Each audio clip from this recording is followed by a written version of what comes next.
करेंगे। अब यहाँ से इतना ओबी रेडियस का, किसका, ओबी रेडियस का, अब हम लोग एक आर्क ड्रा करें। ये यहाँ आके कट किया, ठीक है। तो यही जो पॉइंट होगा बेटा आपका, इसको दूसरे पेन से कर देते हैं। ये जो पॉइंट है आपका वही क्या होगा, √5। Hello everyone, myself Ratnesh Tripathi and welcome to my YouTube channel maths junior. बच्चों आप लोग कैसे हैं? आई होप आप लोग अच्छे होंगे। तो आज हम लोग देखेंगे क्लास 9th का एक्सरसाइज 1.2 एनसीईआरटी का। बेसिकली ये वीडियो है, तो एनसीईआरटी का 1.2 हम लोग सॉल्यूशन देखने जा रहे हैं इस वीडियो में। तो आप लोग बने रहिए, पूरा जो है इस एक्सरसाइज का हम लोग पूरा क्वेश्चन करने वाले हैं। तो चलिए देखते हैं। सबसे पहले हम लोग इस वीडियो में क्या पढ़ने वाले हैं, तो इस वीडियो में हम लोग क्लास 9th का मैथ्स पढ़ने वाले हैं, जो कि फर्स्ट चैप्टर नंबर सिस्टम पे है। और इस चैप्टर में हम लोग एक्सरसाइज 1.2 एनसीईआरटी का कंप्लीट सॉल्यूशन देखने जा रहे हैं। और ये वीडियो आपका रटने पे नहीं बल्कि कॉन्सेप्ट पे ज्यादा जो है फोकस किया जाएगा, ठीक है। तो चलिए देखते हैं इसका पहला क्वेश्चन 1.2 का। तो पहला क्वेश्चन आपका जो बेटा है वो है एक्सरसाइज 1.2 का, जिसमें कि आपसे पहला क्वेश्चन ये पूछा है कि state whether the following statement are true और फॉल्स। तो आपको बताना है कि ये जो स्टेटमेंट है ये ट्रू है या फिर फॉल्स है, इसको आपको बताना है। तो चलिए सबसे पहला क्वेश्चन देखते हैं।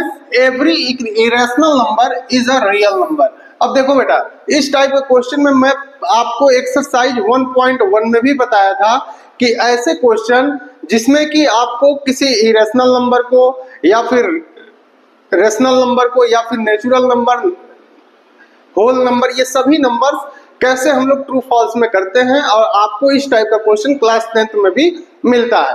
तो देखिए आपको एक ट्रिक बताया था मैं कि हमेशा आपको देखना है कि स्टेटमेंट लास्ट जो है कहाँ से फिनिश हो रहा है। तो यहाँ जो स्टेटमेंट का एंड है वो रियल नंबर में फिनिश हो रहा है। अब रियल नंबर आपको चेक करना है कि रियल नंबर में कौन कौन से नंबर आ जाते हैं। तो हम लोग जानते हैं बेटा कि रियल नंबर में सभी के सभी रेशनल नंबर भी आ जाएगा और साथ में इरेशनल नंबर भी आ जाता है, हम लोग जानते हैं। इट मीन्स क्या हुआ कि रियल नंबर में रेशनल भी नंबर होता है और इरेशनल नंबर भी होता है।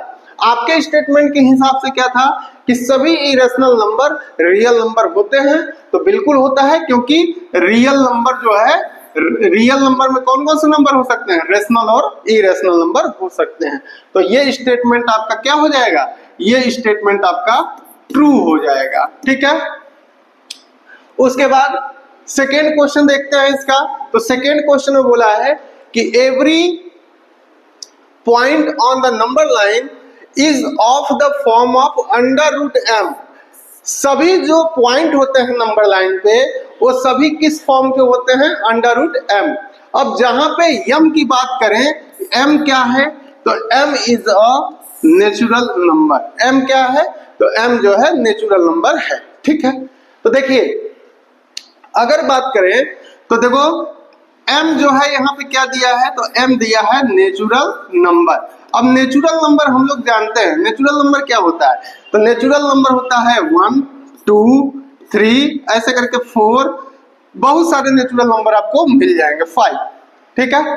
तो अब देखो हमको जो है m नहीं कह रहा बल्कि फॉर्म ऑफ √m कह रहा है। तो हमको √m लेना है, इसका मतलब √1 लेना है, √2 लेना है, √3 लेना है, √4 लेना है, √5 लेना है। इन सभी नंबरों को क्या हम लोग नंबर लाइन पे रिप्रेजेंट कर सकते हैं। तो देखो बेटा, अगर हम √1 कहें तो ये क्या हो जाएगा, 1 हो जाएगा। कितना हो जाएगा, 1 हो जाएगा। और 1 को हम लोग बताओ नंबर लाइन पे रिप्रेजेंट कर सकते हैं कि नहीं, तो बोलोगे बिल्कुल कर सकते हैं। √2 को हम लोग अभी इसके एग्जाम्पल में देख चुके हैं कि √2 को भी नंबर लाइन पे रिप्रेजेंट किया जा सकता है, तो इसको भी हम लोग नंबर लाइन पे रिप्रेजेंट कर सकते हैं। ऐसे ही √3 को भी रिप्रेजेंट करने हम लोग सीखे हैं इसके एग्जाम्पल में। अगर आप लोग अभी तक इसका इंट्रोडक्शन नहीं देखे हैं तो प्लीज जाके 1.2 का इंट्रोडक्शन देख लीजिए, वहां पे हम लोग √3 को रिप्रेजेंट करना सीखे हैं, ठीक है। इसके बाद √4 की अगर बात करें तो ये क्या होता है, 2। इसका मतलब क्या है कि इस 2 को तो हम लोग नंबर लाइन पे रिप्रेजेंट कर लेंगे, ठीक है। √5 को भी हम लोग रिप्रेजेंट कर सकते हैं नंबर लाइन पे। अब यहाँ पे देखो ध्यान से, तो जितने नंबर हैं ये सभी के सभी नंबर लाइन पे रिप्रेजेंट किया जा सकता है। लेकिन एक चीज बताओ, जब हम नंबर लाइन पे देखें तो 0 के इधर चलोगे तो सभी पॉजिटिव नंबर मिलेंगे आपको, 3, 4, 5 ऐसे मिलेंगे, ठीक है। √2, √3 ये सब बोले तो हम लोग वहां रिप्रेजेंट कर चुके हैं, √2 को इधर ऐसे करके दिखाते हैं, √2, √3, √5 को। लेकिन अगर चेक करो तो नंबर लाइन पे देखो, इस 0 के लेफ्ट हैंड साइड में कोई भी पॉइंट हमको इधर नहीं मिल रहा है। 0 के लेफ्ट हैंड साइड में कोई भी पॉइंट हमको नहीं मिल रहा है, जबकि 0 के राइट हैंड साइड में सभी के सभी पॉइंट हमको नंबर लाइन पे मिल रहे हैं।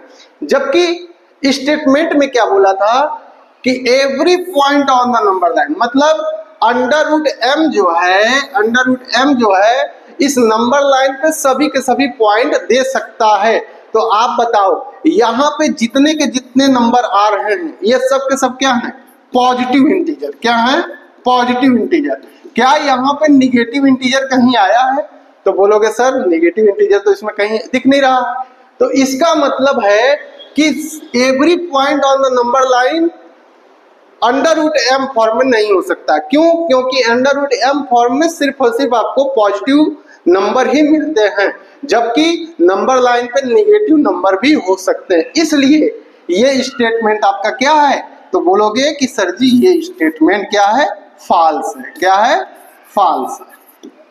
बात क्लियर है बच्चा? अब देखो थर्ड पॉइंट है इसका, वो क्या कह रहा है? तो ये बोला every real number is an irrational number. अब देखो अगर इसको ध्यान से देखो तो इस फर्स्ट वाले क्वेश्चन का ठीक अपोजिट क्वेश्चन है। फर्स्ट वाले में बोला था कि every irrational number is a real number, और इसमें क्या बोल दिया? Every real number is an irrational number. तो देखो स्टेटमेंट आपका फिनिश हो रहा है किस पे? इरेशनल नंबर छोटा होता है किससे? रियल नंबर से। क्यों ऐसा क्यों बोल रहे हैं? तो देखो रियल नंबर में सभी इरेशनल नंबर हो सकते हैं, लेकिन इरेशनल नंबर में रियल नंबर नहीं हो सकता है, जैसा कि यहाँ पे हम लोग ऑलरेडी फर्स्ट वाले में पढ़ चुके हैं। इसलिए ये स्टेटमेंट फॉल्स होगा। अब देखो बहुत सारे बच्चों के दिमाग में ये क्वेश्चन अगर अभी भी कंफ्यूज है इसमें, तो एक आपको कॉन्सेप्ट की बात बताता हूं मैं। जैसे अगर मैं पूछूं प्रयागराज कहाँ पे है, तो तुम बताओगे प्रयागराज जो है यूपी में पड़ता है। प्रयागराज कहाँ पड़ता है? यूपी में पड़ता है। लेकिन अगर हम बात करें कि यूपी कहाँ पड़ता है, तो बताओगे ये तो इंडिया में पड़ता है। तो अगर मैं कहूँ कि क्या प्रयागराज इंडिया में पड़ता है, तो कहोगे बिल्कुल ट्रू है। लेकिन इसमें ध्यान देने वाली चीज ये है कि आपका प्रयागराज एक छोटा सा डिस्ट्रिक्ट है, जबकि इंडिया क्या है? एक कंट्री है। तो कंट्री में एक डिस्ट्रिक्ट हो सकता है, लेकिन इसी का अगर मैं इन्वर्स कर दूं, अगर मैं ये कहूं कि इंडिया जो है प्रयागराज में है, तो ये बिल्कुल गलत होगा, क्योंकि प्रयागराज एक छोटा सा डिस्ट्रिक्ट है, जबकि इंडिया जो है कंट्री है। तो उसी टाइप का ये चीज है। रियल नंबर सारे नंबरों को रख सकता है, जबकि इरेशनल नंबर सिर्फ और सिर्फ इरेशनल नंबर को ही रखता है। इसलिए हम लोग चेक करेंगे कि अगर स्टेटमेंट जो फिनिश हो रहा है वो ग्रेटर है स्टार्टिंग वाले से। स्टार्टिंग वाले से अगर ये ग्रेटर है तो इट मीन्स आपका स्टेटमेंट ट्रू होगा, और अगर ये जो फिनिश हो रहा है अगर वो स्मॉलर है तो स्टेटमेंट फॉल्स होगा। इतनी सी बात आपको इसमें समझनी है। आई होप आप लोग को समझ में आया होगा। अब हम लोग चलते हैं नेक्स्ट क्वेश्चन पे। नेक्स्ट क्वेश्चन देखते हैं हम लोग। तो आप लोग एक बार देख लीजिए क्या क्वेश्चन विजुअल है बेटा। चलिए विजुअल अगर थोड़ा बहुत कहीं दिक्कत होगी तो क्वेश्चन को पूरा पढ़ देंगे, ठीक है। चलो इस क्वेश्चन में क्वेश्चन नंबर 2 में बोल रहा है कि are the square root of all positive integer irrational. क्या सभी के सभी जो पॉजिटिव इंटीजर का स्क्वायर रूट होता है, जो पॉजिटिव इंटीजर का स्क्वायर रूट होता है वो इरेशनल होता है? ऐसा है तो क्वेश्चन मार्क लिखा है। इसके बाद बोला इफ नॉट, अगर नहीं है ऐसा, तो आपको क्या करना है? Give an example of this square root of a number that is rational number. तो इस क्वेश्चन में बेटा ये बोला है कि क्या सभी के सभी पॉजिटिव इंटीजर का स्क्वायर रूट एक इरेशनल नंबर होगा, और अगर नहीं होगा तो आप उसका एक दो एग्जाम्पल दीजिए जिससे कि ये क्लियर होगा कि सभी पॉजिटिव इंटीजर का स्क्वायर रूट इरेशनल नंबर नहीं होता है। तो चलिए अब हम लोग देखते हैं पॉजिटिव इंटीजर होता क्या है। तो पॉजिटिव इंटीजर हम लोग जानते हैं, पॉजिटिव इंटीजर बेटा क्या होता है, तो हम लोग जानते हैं कि जीरो के जब राइट हैंड साइड में हम लोग आगे बढ़ेंगे तो 1 2 3 4 ये सब के सब क्या है 5, ये सब के सब आपको पॉजिटिव इंटीजर मिलेंगे। ठीक है, अब इन पॉजिटिव इंटीजर्स का क्या करना है, हमको स्क्वायर रूट करना है। क्या करना है, स्क्वायर रूट। तो देखो क्या 1 का स्क्वायर रूट हम कर सकते हैं, 2 का स्क्वायर रूट, 3 का स्क्वायर रूट, 4 का स्क्वायर रूट, ये सभी के सभी का क्या करना है, स्क्वायर रूट करना है। ठीक है, अब देखो अगर 1 का स्क्वायर रूट की बात करें बेटा तो ये कितना होता है, 1 होता है कि नहीं। इसी तरीके से स्क्वायर रूट ऑफ 2 हमेशा स्क्वायर रूट ऑफ 2 ही रहेगा, स्क्वायर रूट ऑफ 3 हमेशा स्क्वायर रूट ऑफ 3 ही रहेगा, जबकि स्क्वायर रूट ऑफ 4 क्या हो जाएगा, ये हो जाएगा 2। कितना हो जाएगा, 2 हो जाएगा। अगर स्क्वायर रूट ऑफ 5 बोले तो ये भी स्क्वायर रूट 5 ही रहेगा। क्यों रहेगा, क्योंकि ये पेयर नहीं बना पाएगा। ठीक है, अब देखो इसमें चेक करते हैं कौन कौन सा नंबर रेशनल है, कौन कौन सा इरेशनल नंबर है। तो 1 क्या आया तो बोलोगे रेशनल नंबर, 2 क्या आया तो बोलोगे इरेशनल नंबर, 3 क्या आया अंडर रूट में, ये भी इरेशनल नंबर आया, 2 क्या है तो कहोगे रेशनल नंबर, अंडर रूट 5 क्या है तो बोलोगे इरेशनल नंबर है। अब यहाँ पे हम लोग कुछ जो है पॉजिटिव इंटीजर लिए, उसका स्क्वायर रूट किए, तो देखो कहीं कहीं हमको इरेशनल नंबर मिल रहा है, कहीं कहीं, लेकिन बताओ कहीं कहीं रेशनल नंबर भी मिल रहा है कि नहीं मिल रहा है, तो बोलोगे बिल्कुल मिल रहा है। तो यहाँ पे यही क्वेश्चन पूछा था कि are the square root of all positive integer irrational, क्या सभी पॉजिटिव इंटीजर्स के स्क्वायर रूट इरेशनल नंबर ही हैं, तो कहोगे नो। क्या, नो। अब ये इसका जवाब हो गया नहीं। अब उसके ठीक आगे पूछ दिया इफ नॉट, अगर नहीं तो give an example of this square root, अगर नहीं तो आप जो है एग्जांपल में क्या क्या दे सकते हैं। फॉर एग्जांपल 1 ऐसा नंबर है जिसका स्क्वायर रूट करेंगे तो हमको रेशनल नंबर मिल जाएगा। स्क्वायर रूट ऑफ 4 है जिसका स्क्वायर रूट करेंगे तो क्या मिलेगा, रेशनल नंबर। तो ये आप 2 एग्जांपल दिखा सकते हैं। ठीक है, तो ये क्वेश्चन बेटा क्लियर है। क्वेश्चन को देखो रटने से ज्यादा आपको समझने पे फोकस करना चाहिए। ठीक, तो आपको अगर आप ये क्वेश्चन समझे रहेंगे तो ये चीजें हमेशा आपको क्या रहेगी, याद रहेगी, ध्यान रहेगी। चलिए हम लोग अब नेक्स्ट क्वेश्चन देखते हैं। तो क्वेश्चन नंबर 3 बोल रहा है so how under root 5 can be represent on the number line. आपको अंडर रूट 5 को नंबर लाइन पे रिप्रेजेंट करना है। देखो अंडर रूट 5 समझने से पहले हम लोग अंडर रूट 2 और अंडर रूट 3 इसी के एग्जाम्पल में पढ़ चुके हैं।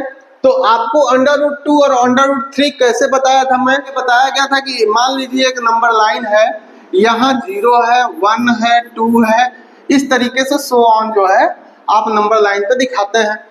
अब आपको यहाँ पे अंडर रूट 2 अगर दिखाना है, क्या दिखाना है, अंडर रूट 2। तो देखो इसको जो है जो प्रूफ किए थे, सबसे पहले रिप्रेजेंट किए थे, वो किए थे पाइथागोरस। तो इसमें क्या करना है, सबसे पहले आपको एक यूनिट डिस्टेंस कवर करना है, 1 यूनिट। तो मान लो आप आ गए पॉइंट ए पे, कहाँ आ गए, ए पे। अब ए पॉइंट पे आपको जो है परपेंडिकुलर 1 यूनिट चलना है। कितना चलना है, परपेंडिकुलर 1 यूनिट। अब यहाँ पे इस पॉइंट पहुंच गया, मान लो ये पॉइंट बी है। अब इसको 0 हम बोल रहे हैं और जरूरत पड़ेगा ट्रायंगल में तो ओ बोल देंगे। तो ओ को बी से जब मिला देंगे तो ये जो हमको हाइपोटेन्यूज मिल रहा है यही होता है क्या, अंडर रूट 2। अब इस अंडर रूट 2 को अभी देखो इतने पे कंप्लीट नहीं हुआ था। अंडर रूट 2 को नंबर लाइन पर रिप्रेजेंट करने के लिए हम लोग इतने रेडियस का एक आर्क ड्रा करते हैं और जहां पे नंबर लाइन को एक कट करेगा वही होता है अंडर रूट 2। बात क्लियर है। ऐसे ही अगर हमको अंडर रूट 3 को दिखाना होता है तो हम लोग क्या कहते हैं कि अब इसी के आगे हम लोग यहाँ पे देखो इस बी पॉइंट पे अगेन परपेंडिकुलर लेते हैं। क्या लेते हैं, परपेंडिकुलर। सारे के सारे क्या होते हैं, परपेंडिकुलर। अब इस परपेंडिकुलर को हम लोग 1 यूनिट अगेन बढ़ाएंगे तो 1 यूनिट बढ़ाएंगे तो मान लो यहाँ पॉइंट मिल गया C। अब C को O से मिला दोगे तो ये OC हमको मिल गया √3। ठीक है, तो अभी तो बेटा ये रफ वर्क है, अभी आपको ये अच्छे तरीके से हम अलग से समझाएंगे कि √5 को कैसे आप नंबर लाइन पे रिप्रेजेंट करेंगे। तो पूरा वीडियो देखिए आप लोग। अब देखो OC रेडियस का अब आर्क जब आप ड्रा करोगे तो ये कहीं जाके यहाँ कट करेगा और यही हो जाएगा आपका √3। तो ये तो बात हो गई बेटा, जब आपको सेपरेट √2 को दिखाना है तो आप √2 को इस तरीके से दिखाएंगे। लेकिन बहुत सारे बच्चे कहते हैं कि सर अगर मान लीजिए हमको √5 दिखाना है तो क्या जरूरी है कि √2 और √3 को दिखाएं? तो कोई ऐसी जरूरत नहीं है। देखो आपको एक तरीका मैं बताया था कि आप डायरेक्ट भी √5 को निकाल सकते हो। कैसे निकाल सकते हैं? तो ध्यान से देखो, अगर हम बात करें तो इसमें जो प्रूविंग होता है उसमें कौन सा थ्योरम अप्लाई होता है? तो बोलोगे पाइथागोरस थ्योरम होता है। क्या होता है? पाइथागोरस थ्योरम होता है। ठीक है, तो पाइथागोरस थ्योरम क्या होता है? तो पाइथागोरस थ्योरम हम लोग जानते हैं कि हाइपोटेन्यूज का स्क्वायर इक्वल टू परपेंडिकुलर का स्क्वायर प्लस बेस का स्क्वायर, यही होता है पाइथागोरस थ्योरम। अब चेक करो तो यहाँ पे देखो तुमको क्या मिला है? तो यहाँ मिला है हाइपोटेन्यूज जो है √2। क्या मिला है? √2। अगर हम √2 का, ध्यान से समझना, अगर हम √2 का अगर स्क्वायर करें, क्या करें? स्क्वायर करें, तो ध्यान से देखो यहाँ पे एक चीज बेटा हमेशा कॉमन होती है, जो परपेंडिकुलर होता है आपका वो हमेशा 1 यूनिट ही चला जाता है हर केस में। अगर √2 को आप रिप्रेजेंट कर रहे हैं तो वहां भी परपेंडिकुलर आपका 1 यूनिट होगा। अगर √3 को दिखा रहे हैं तो भी परपेंडिकुलर क्या होगा? 1 यूनिट होगा।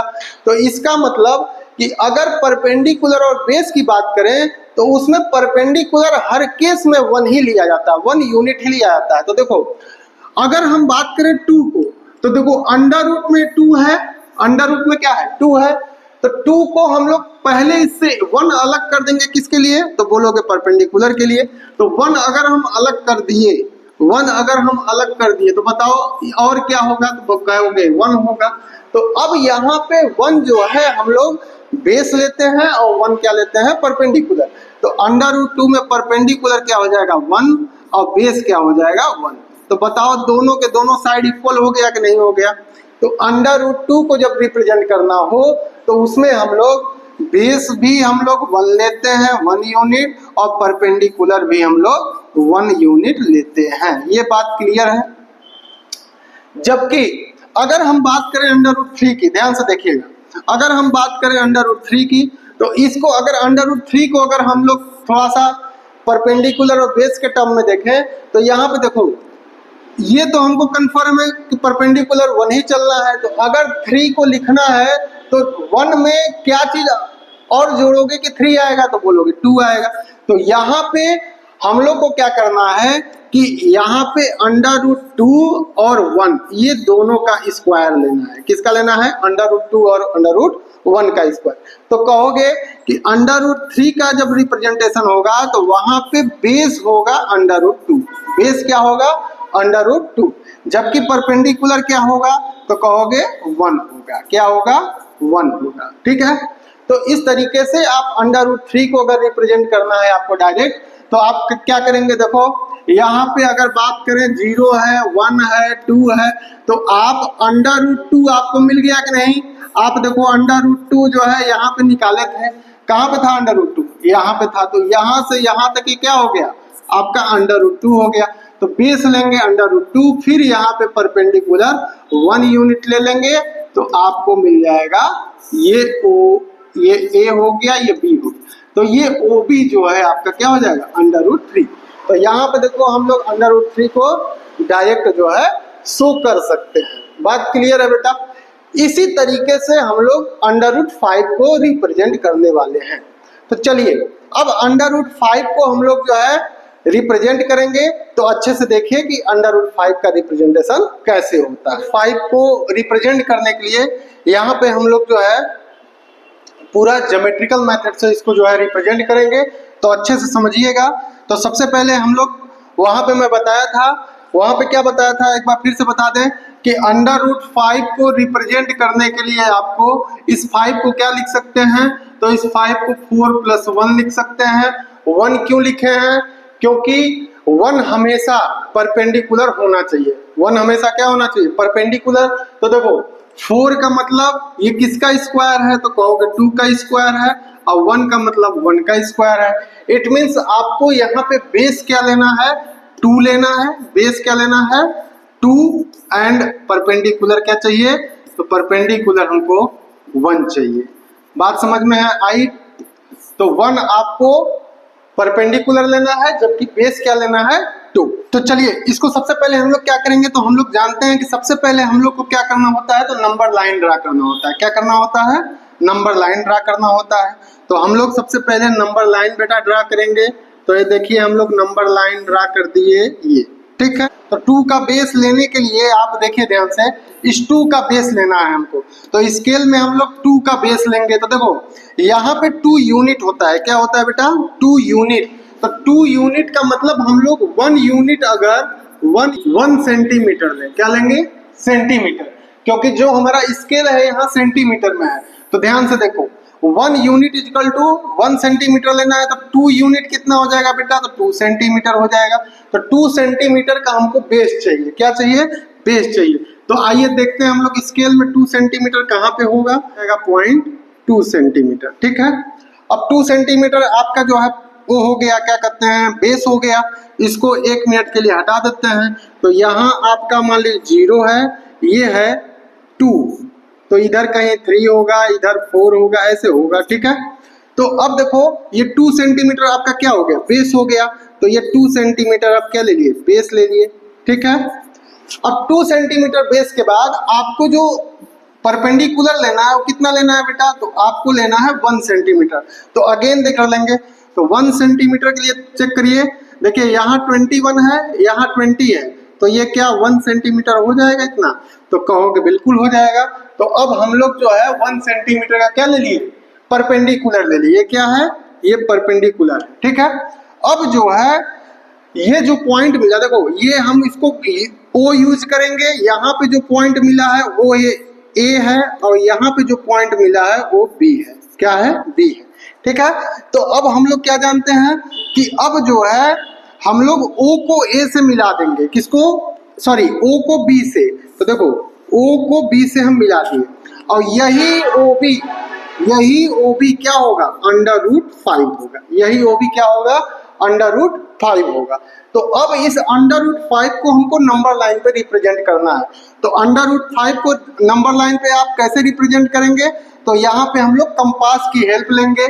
तो चलिए कंपास का हेल्प लेते हैं हम लोग। यहाँ पे इसका पॉइंट रखेंगे। अब देखो इसको हम लोग क्या करेंगे, अब यहाँ से इतना ओबी रेडियस का, किसका, ओबी रेडियस का, अब हम लोग एक आर्क ड्रा करेंगे। ये यहाँ आके कट किया, ठीक है। तो यही जो पॉइंट होगा बेटा आपका, इसको दूसरे पेन से कर देते हैं। ये जो पॉइंट है आपका वही क्या होगा, √5 होगा। बात क्लियर है। तो इस तरीके से आप √5 को रिप्रेजेंट कर सकते हैं नंबर लाइन पे, ठीक है। तो यहाँ पे आपको हम फिगर के थ्रू इसको समझाए कि √5 को आप कैसे जो है नंबर लाइन पे रिप्रेजेंट करेंगे। तो ये आपका, आई होप आप लोग को ये समझ में आया होगा। अब इसकी प्रूविंग अगर करनी होगी तो आप प्रूविंग के लिए क्या करेंगे, triangle OAB, in triangle OAB हम लोग क्या यूज कर देंगे, पाइथागोरस थ्योरम। तो by Pythagoras theorem, Pythagoras theorem कैसे होगा देखो। तो आप कहोगे कि OAB क्या है, तो राइट एंगल ट्रायंगल है।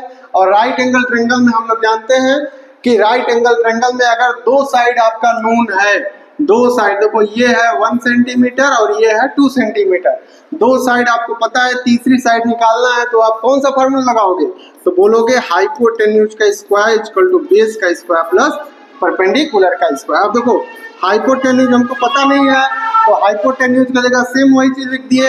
अब बेस हमारा क्या है, तो बेस है 2, तो 2 का स्क्वायर प्लस परपेंडिकुलर क्या है, तो परपेंडिकुलर 1 है, तो 1 का स्क्वायर। तो इस तरीके से हो जाएगा हाइपोटेन्यूज का स्क्वायर इक्वल टू 2 2 जा 4 प्लस 1। ये हो गया h square equal to 5, then h equal to √5। तो ये देखिए हाइपोटेन्यूज कितना आ गया, तो हाइपोटेन्यूज बोलोगे √5 आ गया। तो इस तरीके से आप इसको नंबर लाइन पे रिप्रेजेंट कर सकते हैं। आई होप बच्चों आप लोग को ये पूरा एक्सरसाइज समझ में आया होगा। आपका क्वेश्चन नंबर 4 जो है एक्टिविटी बेस पे है, ये आपके एग्जाम के पॉइंट ऑफ व्यू से इंपॉर्टेंट नहीं है, इसको खुद से आपको करना है। तो आपका 1.2 एक्सरसाइज यहाँ पे फिनिश हुआ। तो बच्चों आप लोग को ये वीडियो कैसा लगा आप लोग कमेंट बॉक्स में जरूर बताएं। तो चलिए आपसे मिलते हैं बहुत जल्दी इसी टाइप के नए वीडियो में। जय हिंद।